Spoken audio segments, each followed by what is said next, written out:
Salut tout le monde, je suis très contente de vous retrouver aujourd'hui pour une nouvelle vidéo où on va encore parler de mes cheveux. Alors en fait j'ai décidé de faire une petite évolution capillaire parce qu'en fait pour ceux qui débarquent sur ma chaîne, j'ai toujours aimé énormément les colorations et il y a 2 ans tout pile, c'était en novembre, donc tout pile dans cette période, j'ai coupé 25 cm de cheveux. Je vous mettrai la vidéo dans le petit i et je vous mettrai bien sûr en photo des avant-après. Faut dire que j'avais les cheveux qui m'arrivaient aux fesses, donc ils étaient encore plus longs que maintenant. Je vais me reculer pour que vous voyez en 2 ans comment ça a bien poussé, sachant que environ tous les 2 mois je coupais les pointes. Et donc j'ai décidé de revenir avec vous un petit peu sur toutes mes évolutions capillaires, toutes les colorations que j'ai pu faire, les colorations ratées notamment, c'était vraiment un truc de malade, via mon feed Instagram. Via mon feed, c'est vite dit, hein, j'ai aucun feed sur Instagram.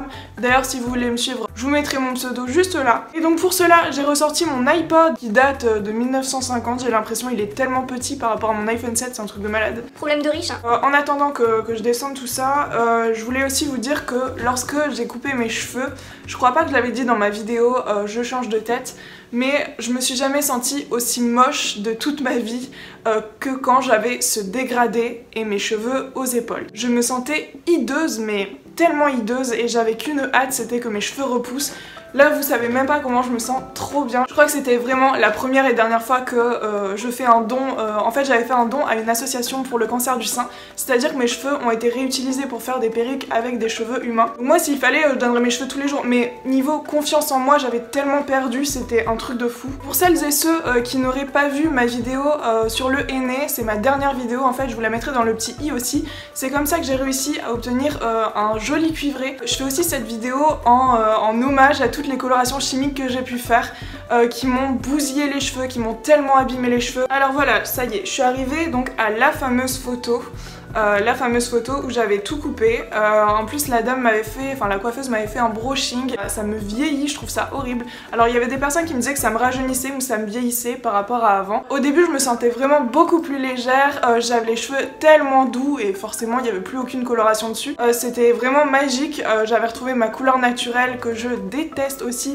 Vraiment je déteste parce que c'est un genre de châtain très terne et très froid. Je pourrais jamais retourner à ma couleur naturelle, ça c'est clair et net. Donc, ensuite on peut voir sur mon Instagram que je n'avais pas pris beaucoup de photos de moi, bizarrement. Là avec cette photo j'essayais de m'aimer en fait, tout simplement, de m'accepter comme ça avec les cheveux courts.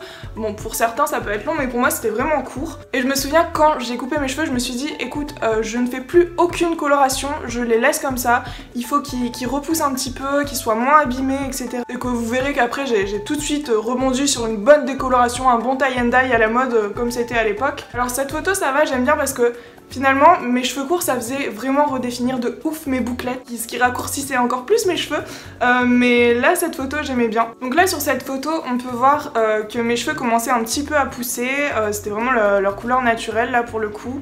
Mais j'essayais de miser tout sur le maquillage, je sais pas pourquoi mais je me maquillais 10 fois plus j'ai l'impression, parce que j'aimais vraiment pas mes cheveux. Alors ici avec cette photo aussi je me fais trop rire les poses que je fais. J'avais repris l'eyeliner, j'avais arrêté pendant un bon moment l'eyeliner mais je sais pas, il y avait tellement quelque chose qui me manquait que j'avais demandé à ma coiffeuse de me faire un tie and dye blond, alors on le voit pas très bien sur cette photo, et ainsi qu'une frange. Alors voilà, pourquoi une frange on ne sait pas. Ah ces photos elles sont trop moches, je sais pas lesquelles je vais vous mettre. La frange, plus jamais. D'ailleurs la frange elle est là hein. Elle a poussé, elle est là. Mais plus jamais. C'était pas la première fois que je me faisais une frange, c'était genre la deuxième, troisième fois, et à chaque fois c'est une galère parce qu'en fait j'ai pas les cheveux lisses, du coup ça ondule et je devais les lisser tous les matins, et comme ça regraissait ça faisait trop moche. C'est incroyable parce qu'en fait sur toutes mes photos Instagram qui suivent, je mettais des photos de moi où j'avais les cheveux longs. C'est trop marrant quand même, genre en mode je regrette trop et tout. Ensuite ce qui a changé c'est que je me suis fait un tie and dye vraiment beaucoup plus prononcé. J'avais dit à ma coiffeuse vas-y lâche-toi, fais-moi un blond, et du coup je me suis retrouvée avec un jaune pipi. Je vous mettrai les photos. Alors ça peut être surprenant mais moi je kiffais. Je me rendais pas compte que c'était vachement jaune quand même. Donc voilà, je me suis retrouvée assez longtemps à faire tout ce qui est shampoing bleu et tout du coup pour atténuer le jaune. Sur cette photo on le voit bien, ça commençait à devenir limite blanc en fait, et j'avais plein de compliments, que ce soit de mes collègues, de mes amis et tout. Alors jusqu'au jour où tout a basculé, là pour le coup vraiment tout a basculé, parce que j'avais demandé de remonter vraiment mon blond jusque là. Elle m'a dit par contre je peux pas faire aux racines, je te le fais presque aux racines on va dire. et je me suis retrouvée avec quelque chose d'assez horrible. Je vous mettrai les photos si je n'ai pas trop honte, mais je me suis retrouvée vraiment avec quelque chose d'horrible. Avec ma frange, en fait elle avait pas fait ma frange, j'aimais pas, j'ai pas osé lui dire, du coup j'ai décidé de faire moi-même, de me décolorer toute seule. Chose qu'il ne faut absolument pas faire, pourtant j'étais très bien renseignée et tout, et je me suis fait plusieurs décolorations. Donc je vais chez Bleu Libellule, j'achète tout ce qui est oxydant, tout ça, je sais même plus ce que c'est. J'achète le petit bol, le pinceau, je fais tout chez moi et tout. Alors on a fait une première décoloration. Franchement je trouvais ça super beau, c'était un mélange de un petit peu pastel pêche avec du roux. Alors c'était super joli, moi je trouvais ça super beau, mais ce n'était pas assez blond pour moi. Donc j'ai décidé de faire une deuxième décoloration, je crois que j'en ai fait 3 en tout si je me souviens bien.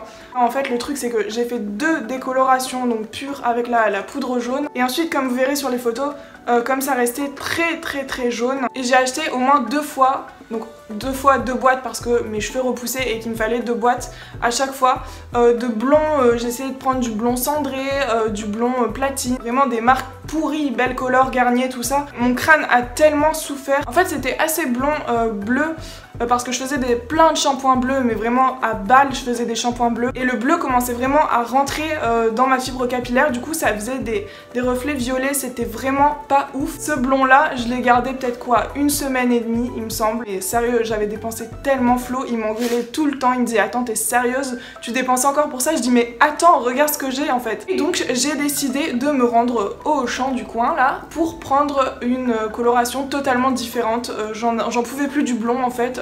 Je trouvais ça trop chiant à entretenir, trop cher, j'avais plus de thunes, du coup je me suis dit vas-y je change du tout au tout. J'avais pris un châtain clair, un truc froid en tout cas, et du coup je suis ressortie avec les cheveux verts, avec des reflets verts.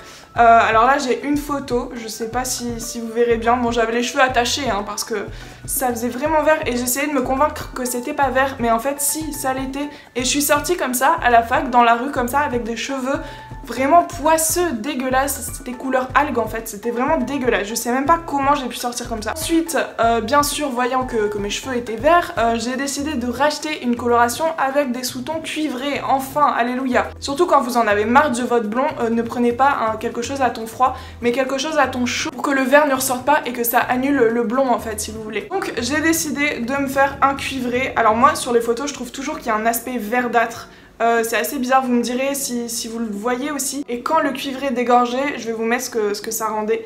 C'était vraiment pas beau, c'était vraiment pas beau. Et le pire c'est que j'avais des j'aime sur Instagram, mais comment vous n'avez pas pu me le dire quoi, c'est incroyable. Quand mes racines ont commencé à pousser, je me suis enfin tournée sur une couleur beaucoup plus foncée. Alors ça c'est la couleur que j'ai tellement préférée, malheureusement elle ne durait pas longtemps, c'était une couleur chocolat de chez Garnier qui durait à chaque fois 2 semaines, vraiment c'est pas top les couleurs chimiques hein. J'avais l'impression que le verdâtre revenait en dessous sur les pointes, enfin c'était vraiment chiant, c'était un cercle vicieux où je devais tout le temps redonner du pigment à mes cheveux pour ne pas avoir le vert qui revenait en dessous.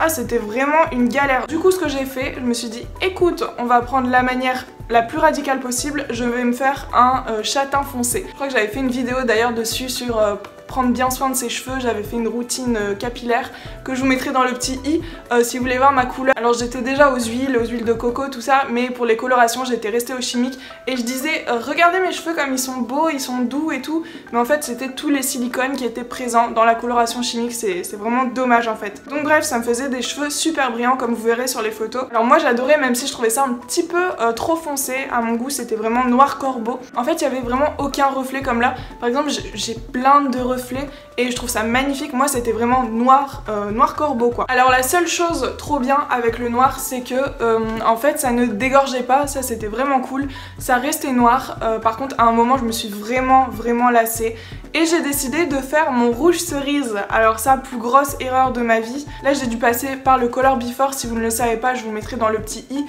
si vous voulez voir comment on passe d'un rouge cerise à ma couleur naturelle en châtain. En tout cas le Color Before a enlevé tout le rouge cerise. Moi j'aimais bien mais je sais pas, sans plus en fait, c'était pas la couleur qui m'allait le mieux. Ensuite j'ai enfin eu l'idée de passer au henné. Pour cela j'ai dû faire un passage au Color Before Et voici comment je me suis retrouvée après, donc avec mon châtain. Bien sûr les colorations, il y a du peroxyde d'hydrogène dedans, du coup ça décolore un petit peu, même si c'est pas une décoloration totale, je voulais pas être blonde. Et de ce fait là, je me suis retrouvée un petit peu châtain beaucoup plus clair que ma couleur naturelle. Donc on voyait mes racines, mais je trouvais ça super joli quand même, c'est tout récent, hein, le Color Before je l'ai fait il y a 3 semaines. Et enfin on arrive à maintenant où j'ai fait ma coloration au henné, alors que j'ai tellement payé dans les colorations, mais vous savez même pas, surtout qu'à chaque fois, moi il me faut 2 boîtes pour faire toute ma longueur.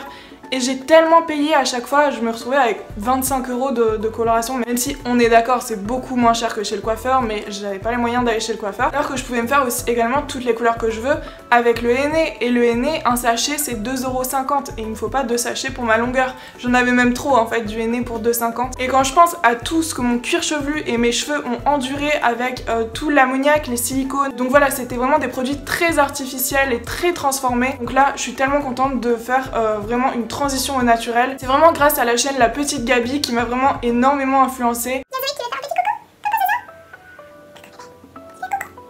Donc voilà, j'avais envie de faire cette petite série de vidéos sur mes cheveux, que ce soit le Color Before, le henné, ainsi que mon évolution capillaire depuis que j'avais tout coupé là jusqu'aux épaules. Et sachant qu'avant j'étais au shampoing vraiment de mauvaise qualité avec de mauvais ingrédients dedans. Là maintenant je suis passée à un shampoing naturel, je vous en parlerai dans une autre vidéo si vous voulez. Je crois qu'il est 19% bio, il est pas totalement bio, mais 100% des ingrédients sont naturels, donc ça c'est top. Je vous invite tout simplement à suivre avec moi ma transition au naturel de mes cheveux et de la qualité et de la pousse de mes cheveux. Et pour ceux aussi qui me demanderaient avec quelle palette je me suis maquillée aujourd'hui, j'ai trouvé le orange de ma vie. Je suis tellement contente. En ce moment l'orange, vous pouvez le voir. On a passé Halloween mais moi je suis toujours restée dedans. Alors si vous vous souvenez bien, je vous avais parlé d'une palette à environ peut-être 4-5 mois, d'une palette d'une marque vegan et cruelty free qui s'appelle You Are Cosmetics. Alors j'étais assez mitigée sur cette palette puisque je trouvais qu'elle sentait fort. Elle sentait fort la peinture et j'ai décidé de lui donner une autre chance et je suis mais tellement contente. Franchement c'est un truc de malade. Alors déjà regardez-moi ces teintes, je suis vraiment trop contente. Tout ce qui est ton chaud c'est pour moi. Pour son prix, je vous mettrai son prix juste là, c'est tellement de la bonne qualité en fait. Alors le seul petit truc c'est un tout petit peu poudreux et franchement ça passe de ouf. Je peux sentir, ça ne sent plus la peinture, peut-être parce que la palette est un petit peu plus chère. Je me souviens que j'avais pris une palette de nude qui sentait vachement et celle-ci mais absolument pas. Donc si vous recherchez pour l'automne, c'est complètement dans les couleurs de l'automne, hein. Là pour le coup on dirait qu'on a ramassé des feuilles mortes. c'est celle-ci, l'emballage il est comme ça, j'ai gardé l'emballage parce qu'il est trop beau. Donc voilà, si vous passez par là, You Are Cosmetics, j'adore. Donc voilà, c'est tout pour cette petite vidéo. N'hésitez pas à me dire ce que vous en avez pensé dans les commentaires de toutes mes colorations et tout. Vous pouvez me dire que c'est moche, hein, je m'en fous. Vous pouvez me le dire parce que je trouvais ça moche aussi. Maintenant je reste au orange carotte. Je vous fais plein de gros bisous et je vous dis à la prochaine, ciao.